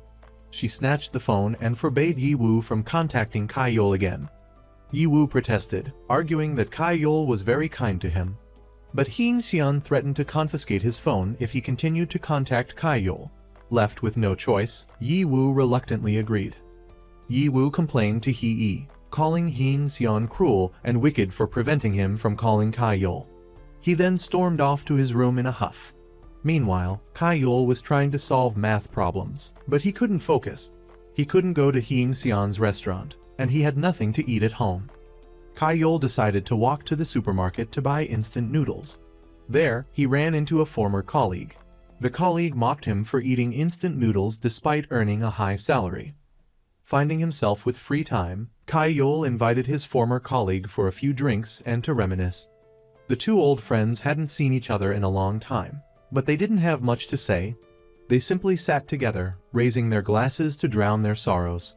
After a few drinks, the former colleague finally mustered the courage to ask Kai-yol about an incident that had happened over a decade ago. Kai-yol, no longer arrogant, admitted his foolishness. After their drinking session, they understood each other better, acknowledging their past mistakes. They laughed and talked, reminiscing about old times. As they continued talking, Kai-yol drifted off to sleep. His colleague took Kai-yol's phone and called Hing Xian to take him home. In his drunken state, Kai-yol pulled Hing Xian into his arms and gave her a passionate kiss. The next morning, after waking up, Kai-yol touched his lips, the memory of the previous night's dream feeling incredibly real. Meanwhile, Manager Jai was struggling to deal with the mess Kai-yol had left behind. He tried contacting Kai-yol, but his calls went unanswered. He searched everywhere but couldn't find him. After another failed attempt to reach him, Manager Jai angrily threw his phone to the ground. Left with no other option, Manager Jai rushed to Hing-xian's restaurant to ask if she had seen Kai-yol. Hing-xian hadn't seen him in a week. Before leaving, Manager Jai asked Hing-xian to contact him immediately if she saw Kai-yol. Hearing that Kai-yol was missing, Hing-xian tried to contact him, but to no avail. Meanwhile, Kai-yol was peacefully fishing, enjoying the tranquility. After finishing her work for the day, Hing-xian suddenly remembered something. She took a taxi and rushed to her mother's old restaurant. Sure enough, Kai-yol was there, lost in thought about the previous night's dream. As he turned around, he saw Hing-xian running towards him. Just as he opened his mouth to ask why she was there, she started scolding him. After calming down, Hing-xian took Kai-yol to her aunt's restaurant, knowing he must be hungry. Kai-yol then revealed the truth about the benefactor who had supported him throughout college. Hing-xian was astonished. She never imagined that the hardworking, poor student her mother had cherished and cared for like her own son was Choi Kai-yol. After their meal, they took a walk together. Kai-yol explained that after becoming a lecturer, he had returned many times to look for her mother to express his gratitude, but he couldn't find her. Kai-yol also admitted that he had confused his fondness for Hing-xian with his gratitude towards her mother. Now, he was clear-headed enough to realize that he needed to return to his rightful place. He wanted to end his inappropriate relationship with Hing-xian. Kai-yol apologized to Hing-xian for worrying her. He told her to take care of herself and then turned to leave. Watching Kai-yol's car drive away and disappear from view, Hing-xian teared up, telling her best friend that Kai-yol had truly forgotten her. She knew it was for the best, for both of them. But why did her heart ache so much? It seemed like Hing-xian had fallen deeply in love with Kai-yol. Her best friend didn't know what to say. She could only hug Hing-xian tightly so she could cry her heart out and release her sorrow. Hee was also very sad seeing this scene. She blamed herself, believing that because of her, the two of them couldn't be together. After pouring out all his worries, Kai-yol arrived at the academy with a completely renewed energy. But now, the office staff only had 2 people left. The rest had resigned without a clear reason. Despite this, Kai-yol wasn't discouraged. He arranged the work for the 2 remaining staff members with a bright and cheerful expression. They were surprised by his attitude. Afterwards, Kai-yol and Director D returned to his classroom. His teaching room had undergone a significant change. His old room had been assigned to a new teacher. Kai-yol's current room was quite small and lacked teaching aids. Even so, Kai-yol remained cheerful, making demands of everyone's beloved students. But after the scandal, it seemed people no longer liked him as they used to. The scene shifts to Mr. Jai's house, where the police were searching his room for clues. They suddenly found a rather suspicious phone and took it back to the station for examination. At this time, Kai-yol was talking to the principal. Due to pressure from parents, Choi Kai-yol was demoted to teaching a regular class. Extremely dissatisfied, Kai-yol decided to terminate his contract with the academy. At school, everyone was complaining that the recent assessment test was too difficult. Dan Jai suddenly received a text message from her mother. She informed her that Choi Kai-yol had been fired from the tutoring center. Hearing the news, Hee became even sadder. She thought everything was her fault. Kai-yol drove to Hing-xian's restaurant, but he didn't dare to go inside, only standing from afar, lost in thought for a long time. As Kai-yol was about to leave, he happened to run into Hee. They both still felt quite awkward, so they only exchanged brief greetings before parting ways. Seo Jin's mother was sitting in her office when Hui's father entered. He had just been at the police station with his client to take statements from related individuals. He heard that a tutor at the cram school had recently been murdered, so he wanted to change Sun Yi's tutoring class. Recalling that fateful night, Hui was the one who had been present at the victim's building. She frantically called Hui, but no one answered. At this moment, the crazy live streamer showed up at the tutoring center again. He barged directly into Kai-yol's workplace, then deliberately asked him about the rumors of his dismissal. Not only that, he dropped his microphone outside the door and asked Kai-yol if he still had feelings for the married woman Hing-xian. Just then, the 2 students suddenly appeared. Hee said that Hing-xian wasn't actually her biological mother, but her aunt. Therefore, the relationship between Hing-xian and Choi Kai-yol was perfectly normal, not wrong at all. Hee revealed her true identity. she asserted to everyone that Kai Yol and Hing Xian were an unmarried man and an unmarried woman. Hing Xian watched the live stream and, seeing her daughter being humiliated and wronged like that, ran as fast as she could to Choi Kai Yol's study room. After freezing for about 5 seconds, Choi Kai Yol ran straight to Hing Xian to confess his feelings. Ironically, just as Kai Yol left the parking lot, Hing Xian arrived. Hing Xian kept scolding Hee, but the girl said she wanted Hing Xian to live her own life, to be allowed to love and date the person she liked. At that moment, Choi Kai Yol also arrived at the restaurant, but only Hing Xian's best friend and younger brother were there. As Kai Yol was about to leave, Hing Xian's best friend ran out and told him the truth about Hee. For over a decade, Hing Xian had sacrificed herself to fulfill her responsibilities to Hee and Reru Mas. She had endured many hardships and humiliations to try and provide the best life for her niece and brother. Hearing this, Kai Yol couldn't contain his emotions. He was determined to make up for the pain Hing Xian had endured for so long. He would bring her the happiest life possible. After listening to her daughter's confession, Hing Xian also rushed over to Kai Yol's house, but he wasn't home. She waited and waited. Finally, Kai Yol returned. When they faced each other, Hing Xian was flustered and didn't know what to say. Kai Yol just stood still, gazing at her. His eyes were reddened with compassion for Hing Xian. Suddenly, Kai Yol stepped forward and embraced her tightly. After so many storms of misunderstanding, he could finally hold the woman he loved in his arms. Kai Yol whispered in Hing Xian's ear, confessing the love he had kept secret for so long. At this moment, the word happiness was clearly written on both their faces. Meanwhile, at Seo Jin's house, his mother rushed home but couldn't find Huiyi anywhere. She frantically called him, but no one answered. The location on Huiyi's phone had also lost its signal. Huiyi was rushing somewhere in a panic. It turned out he was hurrying to the veterinary clinic. His Majesty, his cat, had passed away after being hit by a metal ball. Huiyi wept over his beloved pet. Back with Hing Xian and Kai Yol, the two were sitting by the Han River, reminiscing about old memories. Hing Xian never thought that the nemesis she intended to hide from until his bones turned to dust would become the man who brought her happiness. All the hardships and grievances were finally rewarded. That evening, Kai Yol took Hing Xian home. Even at her doorstep, Kai Yol was reluctant to leave. The two kept pushing each other back and forth, making everyone in the store laugh. Back at their homes, the older couple texted each other all night. They kept looking at their phones and giggling like teenagers in love. The next morning, Hee went to school. Everyone was buzzing about her, making her very shy. But now, Hee had many good friends around her. Everyone praised her courage for speaking the truth. And in class, all her classmates applauded her, making her very happy. Before Choi Kai Yol returned to the tutoring center, everyone apologized for misunderstanding him. The former staff members also hoped he would give them a chance to come back and support him. Previously, Kai Yol was a true ice prince, but now he had become a completely different person. Kai Yol remembered everyone's name, surprising and touching them.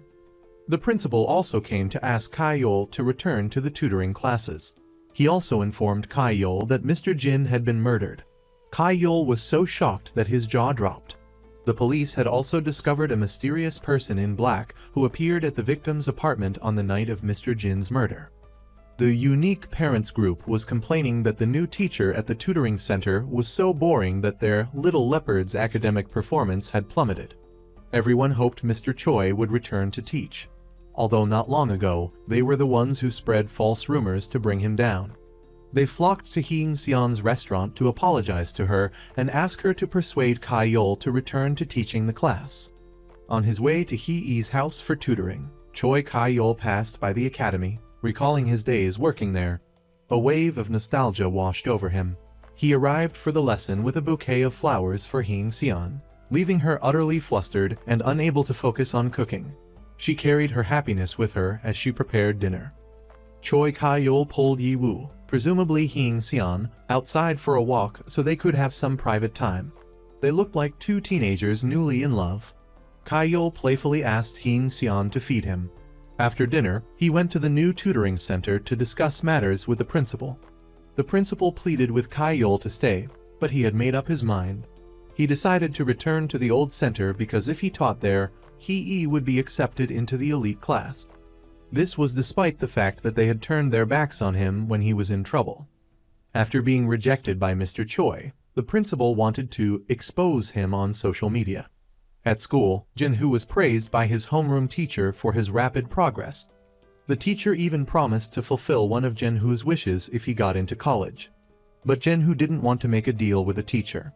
If he got into college, he wanted to go on a date with Hee. The whole class cheered and applauded, while Hee and her close friends were stunned and speechless. The class reacted enthusiastically as if they were personally involved. Jin-Hoo continued to devise ways to embarrass Hee. Sun Yi remained silent, although his heart ached. Dan Jai advised him to bravely confess his feelings to Hee, suggesting that she might fall head over heels for him. Meanwhile, everyone was having a party at Hee Seon's house. During the party, several people brought up the previous day's lost ball game. Kai-yeol, feeling competitive, suggested a rematch in a different sport. After eating and drinking their fill, the whole group went bowling. However, while playing, Hee Seon noticed that assistant manager Jai was deliberately avoiding her. When the game ended, she took the initiative to talk to him.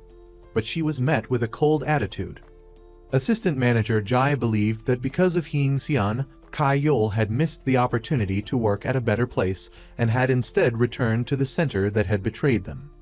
At this time, the police also discovered that the mysterious man in black was Sun Yi's older brother, Hwee. They questioned Sun Yi about Hwee's whereabouts, but he evaded their questions and left. However, the two police officers went to Hwee's house and took him to the station for questioning. Hwee resisted and ran towards the front door, but he was quickly apprehended. Sue-ae's mother happened to pass by and witnessed the scene. Being a gossip, she didn't forget to tell the other parents. Hee Seon and Kai-yeol were arguing about assistant manager Jai. Hee Seon thought that he didn't like her, but Kai-yeol disagreed. They started giving each other the silent treatment. Although they desperately wanted to text each other, neither of them was willing to be the first to break the ice. They typed messages and then deleted them, doing this all night. In the end, neither of them reached out. The next morning, Hee Seon checked her phone while shopping. She hoped Kai-yeol would give in and text her first. But all she received were spam messages. Not receiving a single message from her boyfriend all day frustrated her. Meanwhile, Kai-yeol was at a modeling shoot, but his mind kept wandering. What is Hee Seon doing? Both were worried about and cared for each other, but neither was willing to back down. After returning home, Hwee questioned his mother about why she had the math test. He argued that doing so was cheating on the exam. Sun Yi wanted to report it to the school, but their mother forbade them from doing so. Hwee's mother threatened her son with a warning, "Don't you dare disobey me, or you won't even get salted fermented fish." Arguing with parents leads to 100 ways for a child to go astray. That evening, after discussing opening an online math class for Kai-yeol's return, he turned on the lights and the heater. But the heater wasn't working. Kai-yeol called a repairman, but it was too late, and they couldn't come immediately. The cold room made Kai-yeol not want to be alone. Without thinking twice, he immediately ran to Hee Seon's house to impose on her hospitality. Even though he was only staying overnight, Kai-yeol brought along all sorts of things, as if he were moving in permanently. Guessing the intentions of the man in front of them, the two Seon brothers made him sleep with Hee-rin. Although not entirely willing, Kai-yeol had to comply to be allowed to stay. Before going to bed, everyone gathered to play Jenga. While everyone was focused on pulling out blocks, Hee Seon suddenly leaned close to Kai-yeol's ear and blew, startling him and causing him to knock over the entire tower. Oh my goodness, these two! Are they trying to feed everyone a full meal of dog food? Public displays of affection. That night, after putting Hee-rin to sleep, Kai-yeol stealthily grabbed his pillow and ran to Hee Seon's room, asking to sleep with her. Initially, Hee Seon adamantly refused, but in the end, she couldn't resist Kai-yeol's tactics. The two Seon brothers agreed to let Kai-yeol sleep with her for exactly 5 minutes, but these 5 minutes lasted until the next morning. Truly, no one can predict the unexpected. The next morning, Kai-yeol had to avoid the gazes of Hee and everyone else as he sneaked back to his room. Unexpectedly, Hee-rin woke up early and, not seeing Kai-yeol, was about to call out for him when, luckily, he quickly and deftly stopped her. Thanks to living in Kaodin, a place known for its cunning residents for a long time, Kai-yol successfully tricked Yi-rin, who swore with her hand on her neck to keep his secret. After being comforted by teacher Choi about not performing well on the Korean language exam, Hee went to school. While Hee was standing absent-mindedly on the balcony looking down below, Sua passed by. Sua still hadn't accepted the fact that Hee had surpassed her on the math test, so she reached out her hand. Did Sua push Hee down below? Thankfully, it was only Sua's imagination. The call of a classmate startled Sua out of her wicked thoughts, and she quickly walked away. On her way to make a delivery, Hee-seon brought some food to the filming set of Choi Kai-yol and his colleagues. Since Kai-yol was filming, she gave the food to Manager Jai outside. Manager Jai put on a fake, cheerful act as he accepted the food, but after Hee-seon left, he promptly threw the food in the trash. When Hee-seon returned because she had forgotten to give him the wet wipes, she inadvertently witnessed this scene. Adding to the previous incident where Manager Jai deliberately caused her injury, Hee-seon confirmed her thoughts. Manager Jai really hated her, even despised her to the core. As soon as Kai-yol finished filming, he saw Hee-seon scolding Manager Jai. Hee-seon told Choi Kai-yol about the incident, but he absolutely refused to believe it. "Oh my god, I'm so frustrated," Hee-seon yelled. "I don't need you to constantly be by my side. But please think carefully about this, think it through, and then call me back." After saying that, she angrily turned and left. That night, after returning from her mother's place, she had the feeling that someone was following her. It was late, and Hee-seon hadn't seen Hee yet, so she was extremely worried. She called Hee's friends, but no one knew where she had gone. Although Hee-seon searched high and low everywhere, even reporting to the police to locate Hee's phone, there was no news because Hee's phone had been turned off. Finally, the police only concluded that Hee's last known location was near her house, and the last call she made was to the Tuseon brothers. At this point, Hee also knew that his mother had met with Hee, but no matter how much he asked, his mother wouldn't say a word. Then the teacher at school reported that Hee had left the Korean language exam blank, even though it was Hee's best subject. Could this be the reason for her disappearance? That night, as Manager Jai was lurking in front of Hee-seon's house, waiting for the right opportunity to strike, Hee happened to pass by. Fearing that his actions would be exposed, Manager Jai immediately chased after Hee and tied her up. After a whole difficult day, Hee finally managed to turn on her phone. Someone called, but before Hee could answer, Manager Jai appeared again. He snatched the phone and turned it off. The audacity! But seizing a rare opportunity, Hee pushed him, causing him to fall flat on his back, and ran out into the street. Unfortunately, at that moment, a passing car hit her. Hee was taken to the hospital by a passerby. At that moment, Manager Jai pulled out Hee's phone and added a note, "Mom is sorry. Please take care of Yi-rin for me." After writing it, he threw the phone on the ground and left. As soon as they received the notification, everyone rushed to the hospital. Hee was in the emergency room. She had a fractured femur and a brain injury. The good news was that the surgery was unexpectedly successful. The bad news was that although the surgery was successful, due to cerebral edema, Hee had fallen into a deep coma. She might wake up in a few days, or it could take several years. After investigating, the police found the note in Hee's phone. They concluded that Hee was likely stressed from failing the test and had made a rash, foolish decision. He's trying to climb onto the altar to eat whole bunches of bananas and entire chickens. No one knew the truth, so they readily believed it. Sun Yi even blamed himself for giving the test to his close friend. He believed that Hee couldn't accept cheating on the exam, so she had sought a path down to meet the King of Hell. Upon returning home, Sun Yi argued loudly with his mother. He wanted her to confess to the school about cheating on the exam. The next day, Manager Jai informed Choi Kai-yol of the filming schedule for the math camp. But lately, Kai-yol wasn't interested, and moreover, he was worried about Hee, so he asked Manager Jai to cancel the shoot.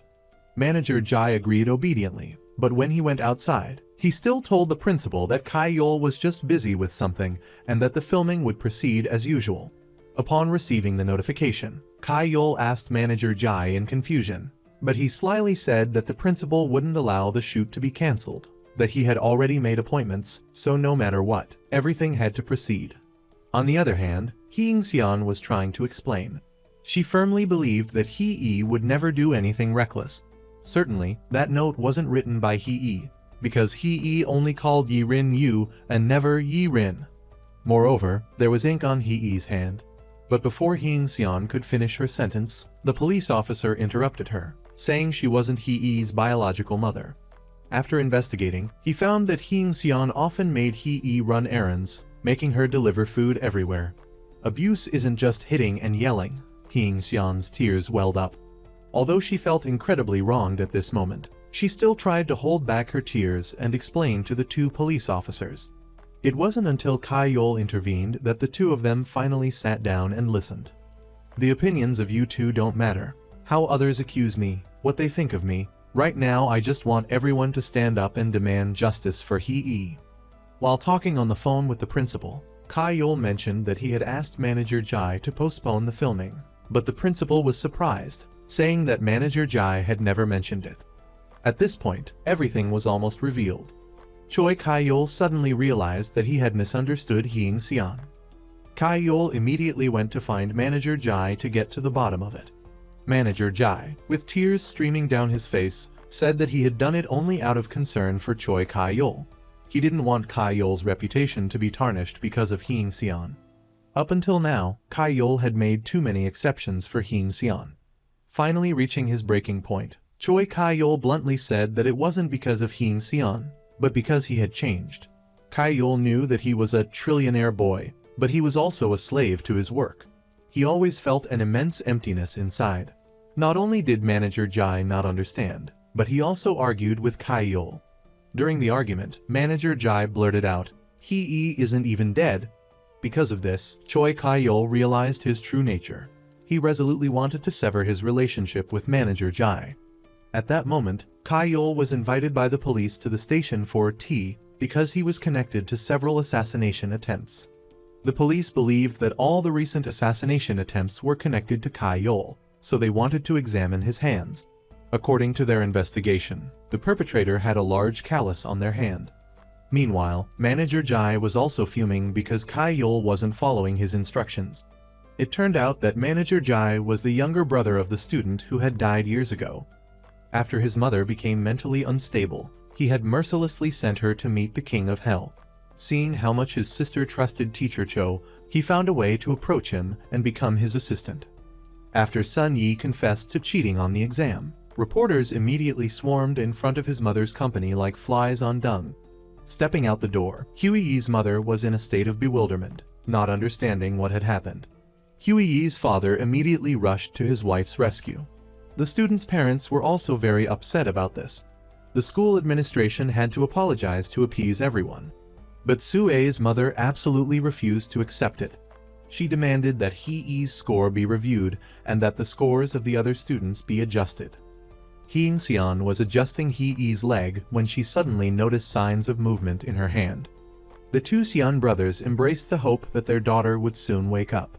After being forgiven by Kai-Yol, Manager Jai also returned to the office to continue his work. Everyone in the office warmly welcomed him back. Manager Jai went to Kai-Yol's office to discuss the afternoon meeting. Kai-Yol suddenly announced that he wasn't feeling well and needed to go to the doctor, so he couldn't attend the meeting. Manager Jai insisted on going with him, but Kai-Yol firmly refused. After leaving the building, Kai-Yol drove his car and followed Manager Jai to the academy. Manager Jai overheard the news about Hee. Hearing this, his face immediately turned pale. It seemed that Manager Jai was planning to do something sinister. At this time, the police were also actively investigating clues about the perpetrator. After investigating, they discovered that the perpetrator had many similarities to Manager Jai, who was also Choi Kai-Yol's assistant. The police immediately called Kai-Yol, but at that moment, he was busy following Manager Jai, so he left his phone in the car. Arriving at Manager Jai's house, Kai-Yol opened the door and entered. Saying he broke in sounds dramatic, but in reality, he walked in as casually as a fly. The entire room was plastered with pictures of Kai-Yol. On the table was Manager Jai's old notebook. Thanks to this, Kai-Yol realized that Manager Jai was the one who had kidnapped Hee. He also realized that Manager Jai was the younger brother of the student who had died years ago. Back in his car, Kai-yul was about to call the police back when he received a call from the academy. The academy informed him that Manager Jai hadn't come to attend the meeting in his place. At this time, Manager Jai had arrived in front of Hee-ee's hospital room. As he was about to make his move, a helmet suddenly flew at his head. Turning around, he saw Hee-seon. At that moment, Kai-yul also arrived in time. He kicked Manager Jai, sending him sprawling. While everyone was distracted, Manager Jai took off running. Kai-yul immediately chased after him. Manager Jai deliberately ran up to the rooftop. Arriving there, Kai-yul immediately asked Manager Jai why he had done it. Manager Jai resentfully replied that he did it all to protect Choi Kai-yul. Because he was the only person his sister trusted, he wanted to eliminate all the obstacles in his path. Kai-yul knew that Manager Jai had good intentions, but doing so was illegal. Kai-yul advised Manager Jai to think of his deceased sister and turn himself in. He firmly believed that if Manager Jai's sister were still alive, she wouldn't want to see her brother like this. However, Manager Jai couldn't accept this reality. He felt tired. He wanted to follow his sister and mother. Without another word, Manager Jai immediately threw himself down. At that moment, his mind was filled with images of his ill-fated sister. Kai-yul stood frozen until Hee-seon ran to him and embraced him, offering comfort. Back home, no matter how hard he tried, Kai-yul couldn't overcome the shock. At that moment, he didn't want to see anyone. Despite Hee-seon's insistent knocking on the door, Kai-yul remained locked inside his room. Only when Hee-seon threatened to break down the door did Kai-yul finally open it. By then, Hee-ee had also woken up. Upon receiving the news, the two of them immediately rushed to the hospital to visit her. Everyone was overjoyed by this. Sun-yi was still embarrassed about what had happened and didn't dare to call or visit Hee-ee. The next day, Sun-yi's mother went to the school to arrange for him to take a few days off. However, downstairs, Sue-ei's mother was inciting other parents to protest and demand Sun-yi's expulsion. Seeing this injustice, Hee-seon immediately ran down to persuade everyone to forgive Sun-yi because he was innocent.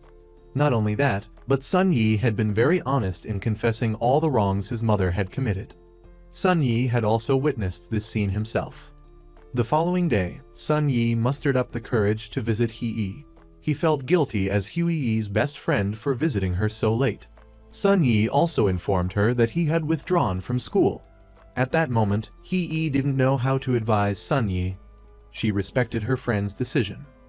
When Sue-ei's mother and her group of friends arrived at their usual steak restaurant, they happened to catch her husband on a date with a young woman. She immediately flew into a rage and attacked the adulterous couple in a fiery spectacle. At this time, the three high school students were strolling together. While Yi-woo went to buy drinks, Jin-hoo, standing at a distance, witnessed this scene. All the way home, Jin-hoo continuously teased his timid friend. Sun-yi, exasperated, retorted that Hee-ee hadn't rejected him, only postponed things until after the college entrance exam. Jin-hoo, persistent as a leech, continued to tease Sun-yi, even if he were to sing all the saddest heartbreak songs imaginable. Meanwhile, Yi-rin was confessing her feelings to the Seon brothers' close friend, moving her to tears. Without thinking twice, the friend immediately ran towards Yi-rin and gave her a kiss. The two openly displayed their affection as if they were alone. The next morning, Hee-ee was finally discharged from the hospital. Everyone was happy about her return. That evening, they held a party to celebrate Hee-ee's discharge. During the party, Hee-ee decided to move back in with her biological mother. After hearing the news of Hee-ee's deep coma, her biological mother had flown back to South Korea to take care of her daughter. Seeing this, Hee-ee decided to move to Japan to live with her mother. Despite everyone's strong objections, Hee-ee's decision was unwavering. Hee-seon was extremely bewildered. Hee-ee's biological mother pulled her aside and asked why she was doing this. Hee-ee tearfully replied that it was because she wasn't Hee-seon's biological daughter. Hee-ee wanted to live with her mother in Japan. Even if it meant living in poverty, Hee-ee still wanted to go with her mother. Furthermore, Hee-ee threatened to disown Hee-seon if she didn't let her go. With that, she turned and left. Inside the house, no one could believe what Hee-ee had just said. Yi-rin, saddened, her eyes brimming with tears, yelled, "Mean, Hee-ee is a traitor." Hee-seon ran outside to find Hee. She pleaded with her not to leave South Korea at this time because she was about to take her college entrance exam. Hee-seon wanted Hee to continue pursuing her unfinished dream of attending medical school. But Hee had made up her mind, and no matter what Hee-seon said, she wouldn't listen. Seeing this, Choi Kye-yeol invited Hee-seon for a walk to help her relieve stress and fatigue. Kye-yeol comforted her. He knew Hee was a smart and understanding girl. Hee was doing this for a reason. It was just that no one understood her, so everyone thought she was a traitor. Kye-yeol also encouraged Hee-seon to pursue her dream of becoming a physical education teacher because he knew it was her lifelong dream. Kye-yeol, with a straight face, did all sorts of things to make Hee-seon laugh. The next morning, Yi-rin deliberately ignored Hee. Hee also wanted to avoid everyone, so she ordered her own food and did her own laundry. While Kye-yeol was teaching, a student in the class suddenly fainted. It turned out the student had used stimulants to increase focus, resulting in adverse side effects. That evening, the atmosphere in Hee-seon's house was still incredibly tense. Hee-seon was packing for Hee, the daughter she had lovingly cared for as her own for over a decade, who was now leaving to live with her biological mother. Hee's mood wasn't much better. There had to be a reason why she was doing this. Meanwhile, Sun-yi's mother was on trial for leaking exam questions, leading to unfairness for other students. However, thanks to her lawyer husband's timely defense, she was only fined 10 million won in compensation. After that, their family reunited. Everyone resolved their inner conflicts and shared a meal filled with happiness. After many days apart, Hee's close friends finally gathered together. Everyone was delighted to see Hee fully recovered. At that moment, Hee's mother was looking at a picture of her daughter. Behind her was a suitcase. She was preparing to leave alone again. She left a letter for Hee-seon. Hee's mother felt ashamed, fearing Hee would ask to follow her. She also feared she wouldn't be able to provide Hee with a good life. She wanted Hee to stay and repay Hee-seon's kindness and promised Hee-seon to bring Hee to visit Japan when she passed her university entrance exams. Perhaps this was Hee's mother's most sensible decision yet. She prioritized Hee's well-being over their bond, which had transcended the typical aunt-niece relationship and become even deeper than that of a biological mother and daughter. The woman Kye-yeol had met on a blind date previously invited him to a cafe for a final meeting before she went abroad to study. A passerby happened to witness this scene. They seized the opportunity to take a photo and post it online, claiming that Kye-yeol and Hee-seon had broken up and he had a new girlfriend. Kye-yeol anxiously explained the situation to Hee-seon, hoping she wouldn't misunderstand. But Hee-seon, instead of being angry, expressed her desire to marry Kye-yeol. Kye-yeol was completely surprised. However, being the experienced player he wasn't about to let a woman propose to him. Kye-yeol immediately knelt down and proposed to Hee-seon. It turned out they both had the intention of getting married as soon as possible.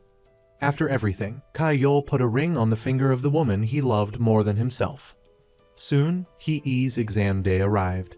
She was happy to have performed excellently on the test. Arriving home, her mother was waiting for her with the good news.